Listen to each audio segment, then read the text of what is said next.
as heat waves and an onslaught of natural disasters push climate up the news agenda.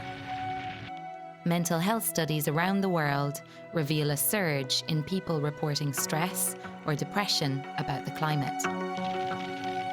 Seeing a constant stream of horrendous wildfires ravaging Australia and the Amazon, it's understandable that people are worried. Young people too are constantly bombarded with news of global environmental destruction. That awareness comes with mounting psychological stresses for many. To learn what this generation thinks and what's driving their activism, I've come to Cullosh in Ennis, County Clare, to talk with local activists. Do you think that your future looks different to that of your parents' generation? At this point, I'm not looking at it too optimistically, because from where I'm seeing what we're currently doing as on a global scale, I'm expecting famines and droughts worldwide. Tell me what climate anxiety is. It's feeling very anxious about your future, looking at the future and feeling scared about what you see. I'm 16 years old. My main focus should be what party's on this weekend? The leaving cert, maybe, I don't know. This shouldn't be how it is. We shouldn't have to care about this, and we should be able to say that the adults have it covered, and we should be confident enough in that situation, and we should be able to trust them.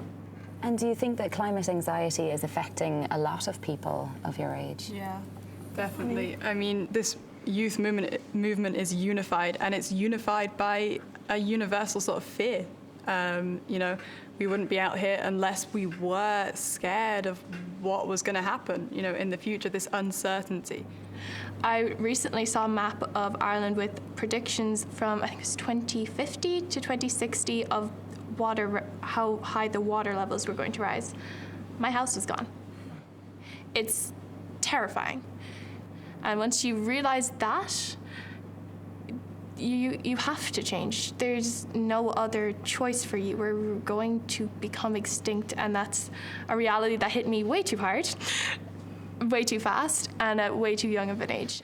Change is scary, climate change is scary, and positive change is scary, and that's why we're not seeing it. It's because this system change that we require, is intimidating for politicians who want this system to continue, and ultimately we're all going to have to make changes if we want to remain under this threshold of 1.5 to 2 degrees C. If we do that, we can save everyone and everything, and I want nothing more than to look current leaders in the eye and say, thank you so much for what you did. We don't want them to fail. We need them to succeed in this. I'm beginning to appreciate how many within this generation are struggling with fears, concerns, and sadness about the future as they struggle to have their voices heard. Anxieties can stem from a lack of control over what is happening in the world around us. And for this generation, activism provides a way of combating feelings of hopelessness. I feel very annoyed about it because I was actually on Morning Ireland, the Count Warla, and we were discussing just briefly lowering the voting age, and I'm all for lowering the voting age because, I'm a 14-year-old, so I'd love to vote in 2 years. That'd be amazing. And he said, well, see, the thing is, I disagree with that because it would be kind of like taking away your childhood. And I said to him, well, these climate strikes have kind of taken away my childhood in a way. I'm annoyed because I'm too young, and that's really, really frustrating when people don't listen to you because they say, oh, you're only 14. It's but because of this climate strikes that you forced me to do because you guys haven't taken any action, I am now way too mature for my age, and and I can't engage in your conversations. So I feel like it's like you reared this monster in a way. It's kind of, you have to deal with it now.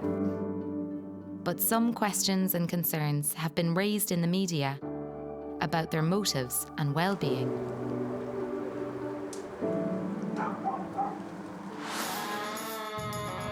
The Last Word with Matt Cooper on Today FM. Okay, now should schools excuse students to go and pupils to go on the Fridays for Future protests tomorrow? if they felt really strongly about the environment, why didn't they do this on a Saturday or Sunday? I mean, why do they have to disrupt the school program? Like in college, they only do about 8 hours of lectures between drinking sessions, and the fact of the matter is they decide to take a day off. They all want to be Greta Thunbergs. Good luck to them. But they'd be better to stick to the knitting, stay in their classroom. It's one thing, I think, campaigning. It's another thing causing anxiety to a generation. I don't think Greta's doing that necessarily, but not good for mental health or well-being. And I do understand that it's a youth-led movement, but I just worry, is she all right and is she being minded? And is it the right thing for her to be where she is at this moment? It's not to knock her. Climate change is bad for everyone's welfare. But could climate activism actually be bad for children's well-being? Well, to answer that question, I've come to the Mater Hospital to ask child and family psychotherapist Professor John Sharry. Well, one of the most helpful things, I think, for children and for teens and for all people who are anxious about the climate is to take action. That's the antidote to worry and anxiety, is to channel, this is a very difficult reality, and to do something about it. If you look at the example of Greta Thunberg, she had very serious mental health problems prior to being an activist. She was very depressed, she wasn't eating because she was so worried about all this. And when she started her strikes, she felt better. She's never been more alive now in the world and making a big difference to all the young people and the whole of society around the world, because she's found her voice. There is an argument that young people are being unduly influenced. Do you think that they have full ownership of their activism?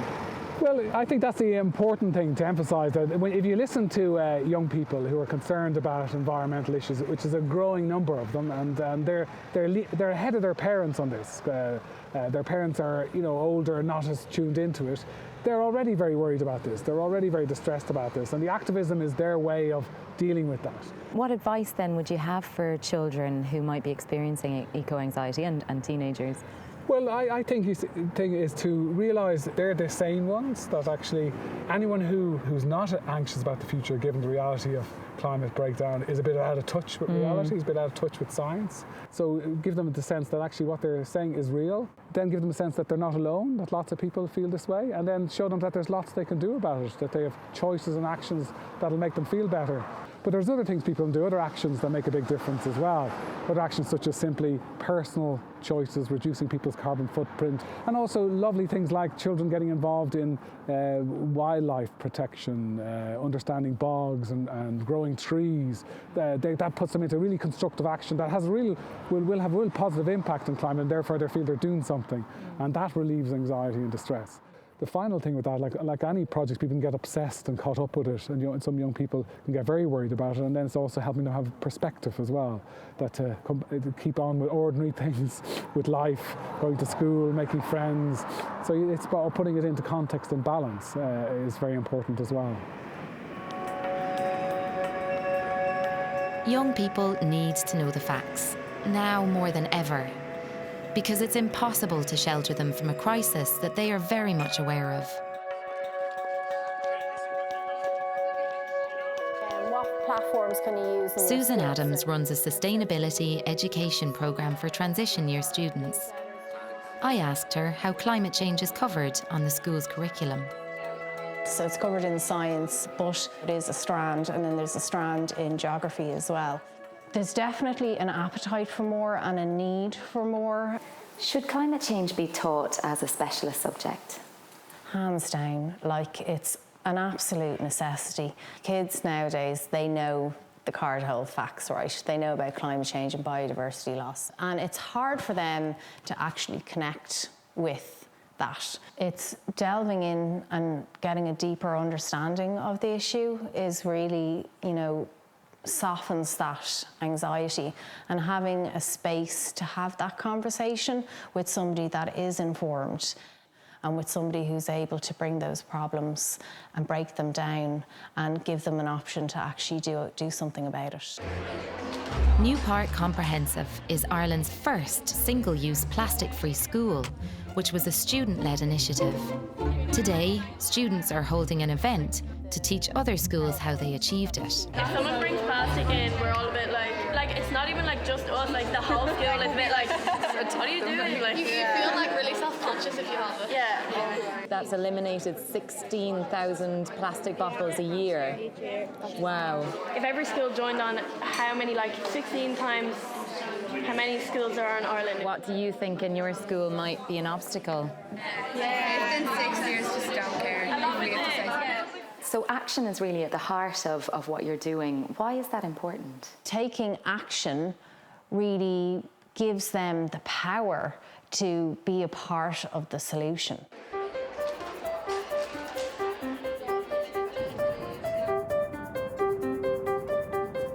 It's the eve of Fridays for Future's latest rally. This Friday's school strike is the largest global mobilisation yet attempted by the youth climate movement. And I'm back in Dublin to meet Beth Doherty, one of the organisers. And do you feel hopeful that the strikes are going to change something? I actually really do. You know, I used to think, you know, kids coming out into the streets, what can we achieve? But then when you look at, you know, thousands or millions of children on the streets, we're very, very aware of the direct impact it's going to have. So if you look in the past, almost all social change has been driven by young people. Do you feel like you will see real change happening, real action being taken? I think the more pressure we put and the more of us that come out onto the streets and the more we say we're not going away until you take radical and concrete action with deadlines and targets, the more the government will listen and we might begin to see real concrete action. After all, you're the voters of the future. That's what we try and say, you know, like you were voted in, but we can vote you out when we're 18. So, you know, start working because we'll remember. Movements by people who lack voting rights have little choice but to try and exercise influence outside of the ballot box. What do we want? Change! Where do we want it now? Think of movements like the suffragettes or civil rights campaign. History shows that peaceful protest is one of the most effective means to bring about social change. Young people cannot vote, but they want to be heard. And what they are saying is listen to the science. Many grown-ups are here adding their voices to this collective call for action.